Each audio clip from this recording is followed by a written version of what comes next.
Halo semua, Assalamualaikum warahmatullahi wabarakatuh. Hari ini akan sangat seru sekali karena saya kedatangan tamu istimewa. Satu cowok tampan dan tiga cewek cantik nan jelita. Selamat datang di podcast Asik bersama kelompok 10. Perkenalkan, saya sebagai moderator Gina dan teman saya yang tak kalah tampan adalah Mas Musa. Kemudian, bintang tamu teristimewa di podcast kali ini adalah cewek cantik pertama di kelompok kami adalah Mbak Duyari. Kemudian, cewek yang tak kalah cantik dari Mbak Duyari adalah Mbak Fitri. Dan satu-satunya cowok tampan di kelompok kami adalah Mas Dwi Prisca. Dan yang terakhir, cewek paling cantik dan jelita di kelompok kami adalah Mbak Frika. Kami akan membahas hal-hal seru tentang pemikiran Ki Hajar Dewantara terkait dasar-dasar pendidikan. Sesi selanjutnya akan dipandu oleh Mas Musa. Oke, Mbak Gina, terima kasih atas waktunya. Langsung saja saya ingin bertanya kepada Mbak Duyari. Menurut Mbak Duyari, apa sih makna kata menuntun dalam proses pendidikan itu? Kata menuntun dalam konteks pendidikan menjelaskan proses bimbingan dan arahan yang membantu siswa mencapai pemahaman, keterampilan, dan kemampuan kognitif tertentu. Pada proses menuntun ini, peran pendidik penting untuk membantu siswa memahami materi dengan menggunakan strategi dan media yang menyesuaikan karakteristik siswa untuk menjelaskan konsep materi yang sulit. Selain itu, menuntun juga mencakup dukungan emosional, di mana guru memberikan motivasi untuk meningkatkan kepercayaan diri siswa dalam belajar. Kegiatan yang dilakukan oleh guru tidak hanya berfokus pada aspek akademis, tetapi juga pada pengembangan karakter, seperti disiplin dan tanggung jawab.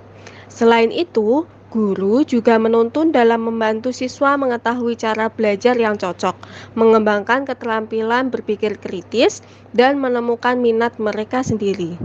Dengan demikian, menuntun dalam pendidikan berkontribusi pada terciptanya lingkungan yang mendukung pertumbuhan individu secara menyeluruh.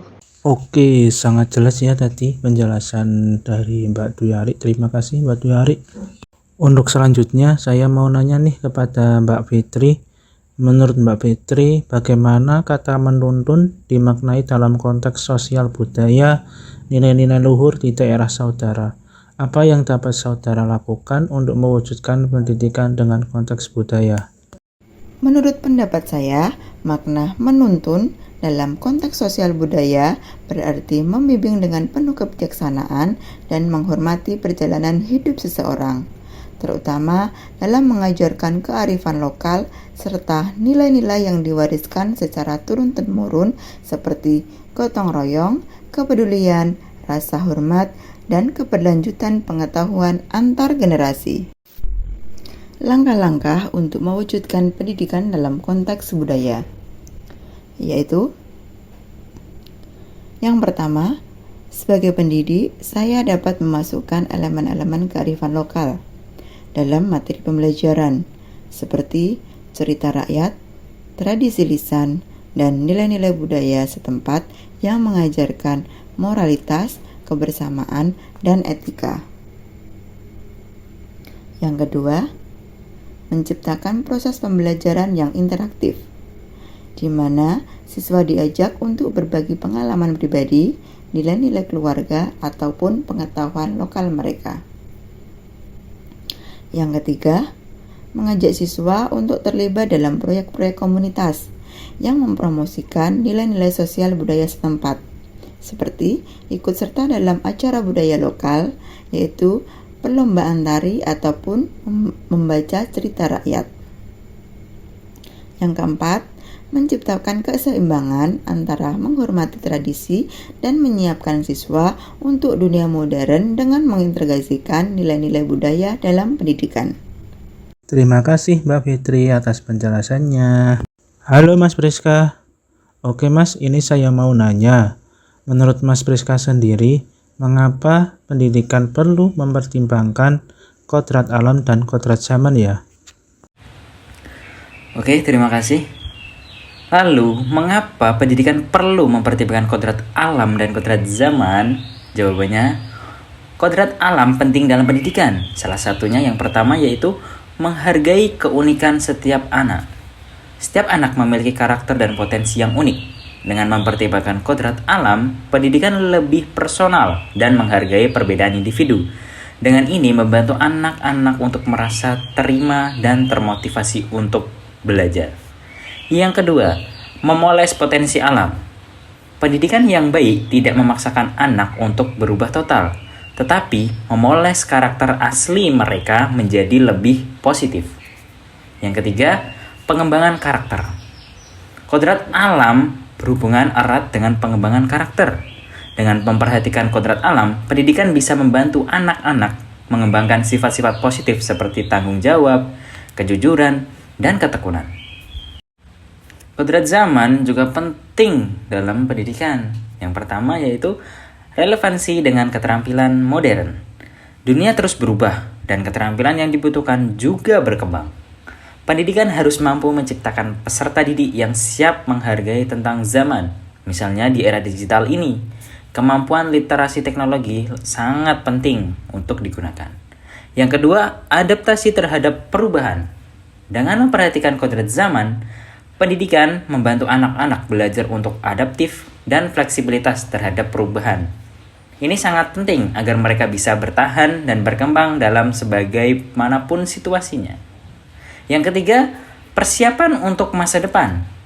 Pendidikan yang mempertimbangkan kodrat zaman membantu anak-anak mempersiapkan diri untuk masa yang akan datang.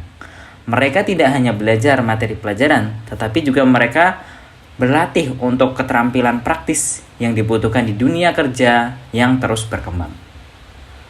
Sehingga, menggabungkan kodrat alam dan kodrat zaman dalam pendidikan bukan hanya membuat pelajaran yang relevan dan menarik, tetapi juga mempersiapkan anak-anak untuk menghadapi masa depan yang lebih baik. Mantap ya penjelasan dari Mas Priska. Terima kasih Mas.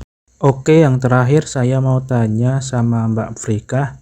Menurut Mbak Frika, apa sih relevansi pemikiran Ki Hajar Dewantara mengenai pendidikan yang memerdekakan murid dengan Mbak Frika sebagai profesi pendidik?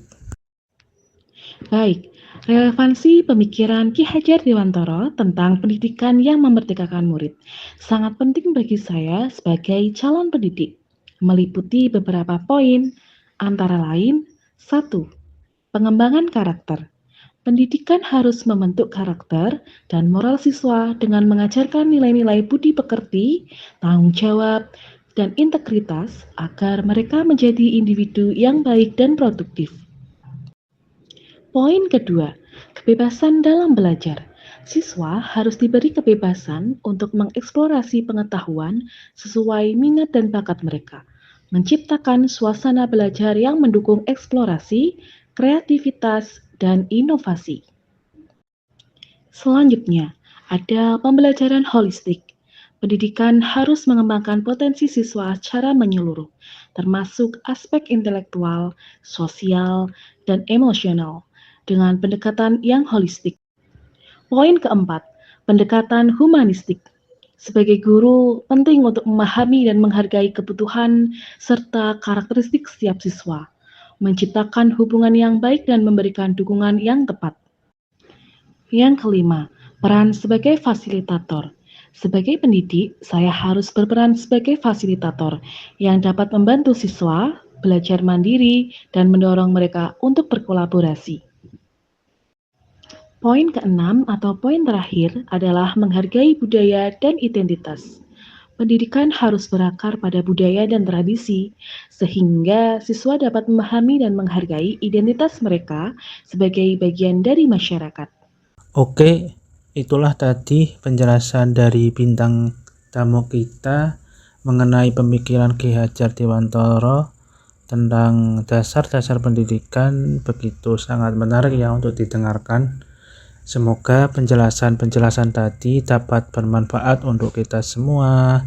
Saya sebagai moderator bersama Mbak Gina mohon maaf dan mengucapkan terima kasih banyak kepada teman-teman yang sudah menonton podcast ini. Sampai jumpa lagi di lain waktu. Bye bye.